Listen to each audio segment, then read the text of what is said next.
Mahal ni Edo si Bianzi.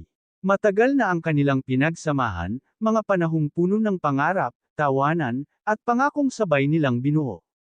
Ngunit sa paglipas ng panahon, may mga pagbabagong hindi niya maipaliwanag. Naging madalang ang mga mensahe, naging maikli ang mga sagot, at madalas ay parang may distansyang namamagitan sa kanila. Kahit pilitin niyang intindihin, ang selos ay mas mabilis kaysa sa rason. Nang makita ni Edo ang isang pangalan na paulit-ulit na lumilitaw sa mga notification ng cellphone ni Bianzi, doon nagsimula ang lahat. Hindi niya agad ito hinarap. Pinili niyang manahimik, umasa na lilipas din ang hinala. Ngunit habang lumilipas ang oras, lalo lamang itong tumitindi. Para bang may apoy sa kanyang dibdib na patuloy na sinisilaban ng kanyang mga iniisip. Habang naglalakad siya papunta roon, ramdam niya ang bigat ng bawat hakbang. Ang paligid ay tila mabagal, ngunit ang tibok ng kanyang puso ay napakabilis. Hindi niya alam kung ano ang kanyang sasabihin pagdating niya roon.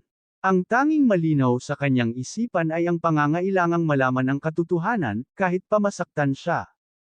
Pagdating sa tapat ng bahay ni Bianzi, saglit siyang huminto.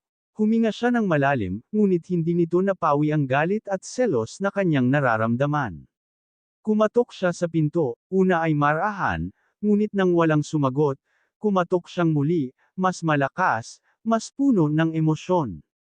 Maya-maya, bumukas ang pinto at bumungad si Bianzi. Kita sa kanyang mukha ang gulat at pagkalito. Hindi niya inaasahan ang biglaang pagdating ni Edo. Bago pa siya makapagsalita, bumuhos na ang mga tanong ni Edo, mga tanong na matagal niyang kinikimkim, ngayon ay sabay-sabay na lumabas. Nabigla si Bianzi. Sinubukan niyang magsalita, ipaliwanag ang kanyang panig, ngunit hindi agad nakinig si Edo. Ang selos ay parang ulap na bumabalot sa kanyang pandinig. Ang bawat salitang lumalabas sa bibig ni Bianzi ay tila huli na para sa kanya. Nagkaroon ng mainit na pagtatalo sa loob ng bahay. Tumaas ang mga boses, at ang katahimikan ng hapon ay napalitan ng tensyon. May mga salitang nabitawan na hindi na mababawi, mga salitang bunga ng galit at takot na mawala ang minamahal. Ngunit sa gitna ng lahat, biglang napahinto si Edo. Nakita niya ang luha sa mga mata ni Vince Y.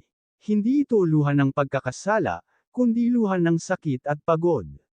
Doon niya napagtanto na ang kanyang selos ay hindi lamang nakasakit sa kanya, kundi pati sa taong mahal niya.